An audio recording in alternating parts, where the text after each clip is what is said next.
So yan, ito na yung natapos natin na DIY sa kanyang higaan. So yan yung higaan ng puwet niya. Meron kasi siyang sugat, so dito ko nilalagay yung kanyang bandang may sugat. Para nakakahinga. Hindi siya lapat na lapat sa ganito, hindi magagasgas. Diba?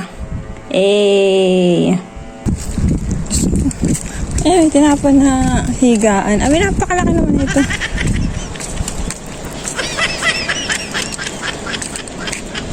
Sinasabi niya po.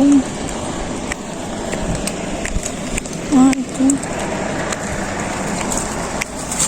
Gagawa kasi ako ng ano ni Aba. Ito.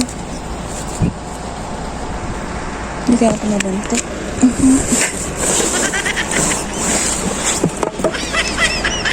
Ito.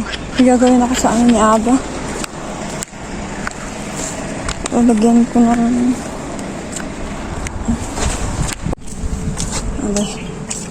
Gugupitin. Ito yung kinuha kong foam doon, dalawang to. Kasi may gagawin ako sa foam na to. Gagawin ko ng ano yan si Aba. Papaikutin ko sa paa niya. Magdi-DIY na naman ng inday galing sa pulot.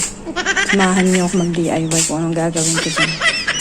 So yan, tara. Samahan niyo ako mag-DIY ng gagamitin ni Aba. So yan, gumamit lang ako dito ng ruler, pentel, at saka ng cutter. So yan, ginawa ko nga, isinukat ko nga muna siya.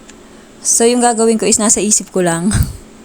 Tingnan natin kung maganda yung kalalabasan. So yan, hiniwa na nga natin siya.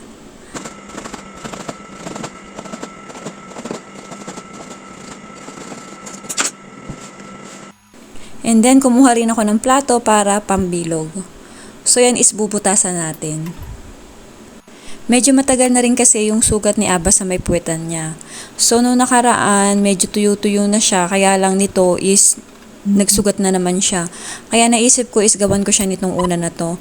Sabi kasi nung nurse is meron daw nabibili. Kaya lang ewan ko kay Ima, parang ayaw niyang bumili.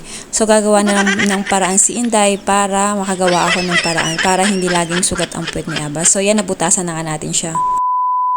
Ngayon naman is tatahiin natin yung pang-cover dun sa ating gagawin na pang-una ni Aba dun sa kanyang puwitan. So tara, samahan niyo akong manahe. So ito is nagpapasalamat ako sa asawa ng alaga ko kasi nga is tinuruan niya ako ng mga bagay na hindi ko alam dati nung nasa Pilipinas ako. Napakadami pa lang pwedeng gawin sa loob ng bahay na talagang mapapakinabangan natin. Na hindi natin kailangang ubusin yung oras natin sa mga walang kakwenta-kwentang bagay. Char. So yan lang. Napahugot yan, car. So, yung cover na ginawa ko dito, yan din yung cover niya nung napulot natin siya. A few moments later. So, ayan. Ito na yung ating DIY. So, tapos na natin siya. Hindi ko na napakita kung paano ko siya tinahi. Gawa nga ng memory full na ang Inday. Yun lang. Thank you for watching.